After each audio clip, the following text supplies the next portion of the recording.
Okay, in this video guys ay tuturuan ko kayo kung paano mag-remove ng TikTok logo na i-upload natin sa Facebook Reels. No, as we all know na bawal talaga mag-upload ng TikTok video kung mayroon siyang TikTok logo. Okay, so tuturuan ko kayo kung paano tanggalin ang TikTok logo. Okay, let's go.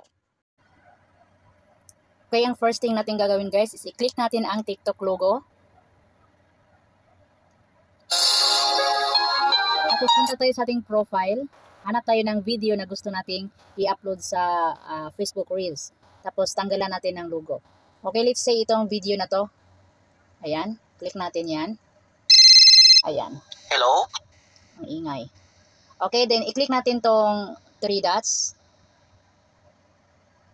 Then click copy link. So, link copied. Link copied na siya. After that, punta kayo sa inyong Google Chrome. Dito sa Chrome, click nyo yan. Tapos, dito sa my search bar, i-type nyo dyan ang Snaptik. Okay? Snaptik. Snaptik. Then, click search. Ayan. Dito guys, ito yung i-click nyo. Ayan.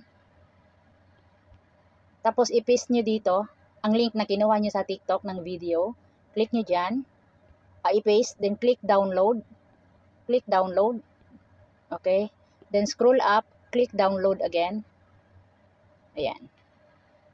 So, nada-download na yan guys. Puntahan nyo lang sa inyong gallery. Okay, so I hope this video helps you para marami kayong ma-upload sa inyong mga Facebook Reels. Thank you for watching!